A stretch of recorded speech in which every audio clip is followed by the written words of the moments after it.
I, 23F, am an avid hiker in Australia. Last week I encountered a middle-aged woman, around 50 years old, as I was coming off a trail. She was walking in my direction as I came out of the bush. It was strange to see her. The sun was almost down and the weather was starting to turn.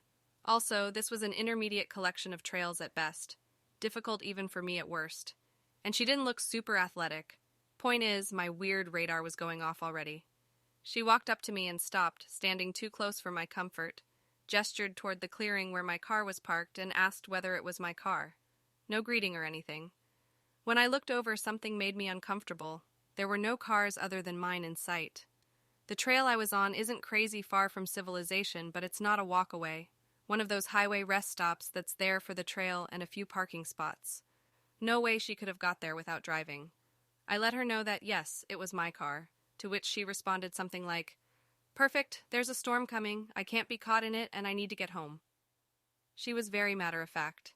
It seemed like she had already decided what would happen. Without waiting for my response, she started striding for my car. I'm glad I always lock my doors, because she would have hopped right in the passenger seat had the door opened. As she was walking over to it, I went after her, trying to explain that I wasn't sure it was a good idea for her to hitch a ride, asking why she was out here in the first place. I was talking to a brick wall until she realized the car was locked, at which point she turned around with this look of anger and frustration on her face. She starts ranting, the same stuff as before. "I need to get home. A storm is coming. I cannot be caught in it. Why don't you get it?" I was very confused at this point and a little scared, as this woman was now a barrier between me and my vehicle. I told her something like, "I'm sorry, but I don't feel comfortable with having a stranger in my car." She stared me down for a few seconds, I guess trying to gauge her chances at asking again. And just like that, the anger drops from her face and she's silent. I was really uncomfortable. I asked if I could call someone, if there was another way to help.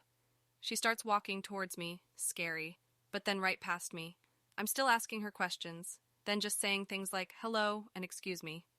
No response. She walked to the other end of the rest stop and maintained eye contact with me as she sat down on a log, then just stared at nothing. I didn't follow her.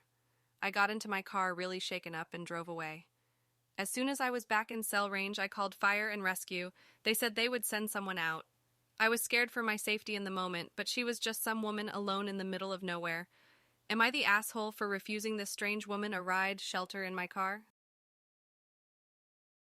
AITA for turning off a video game that my son and his friends were playing.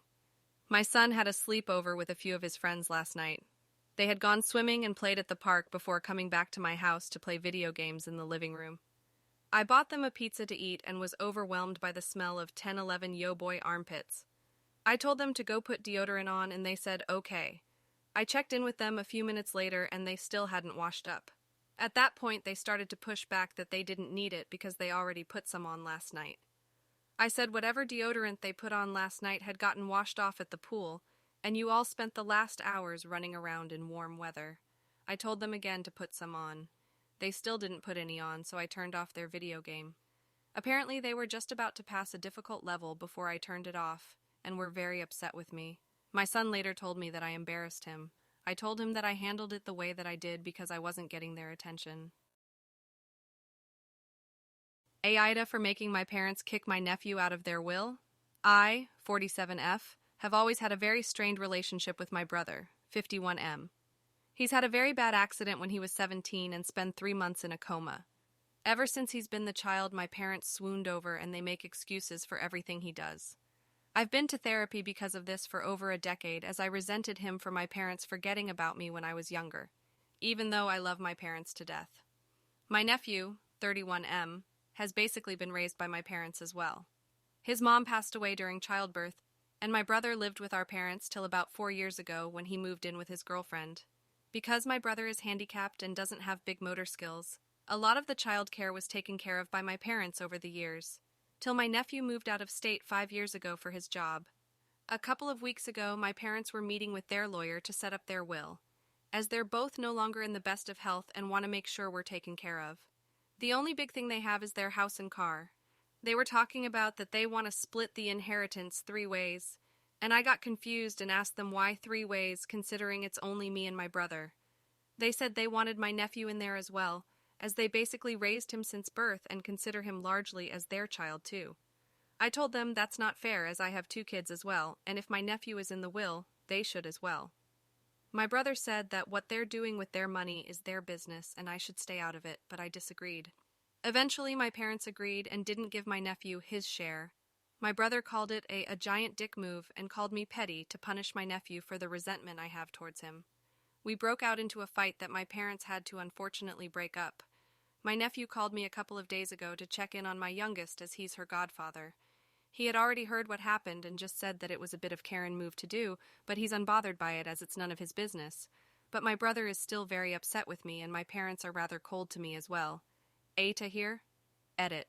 I did not expect this to blow up as it did.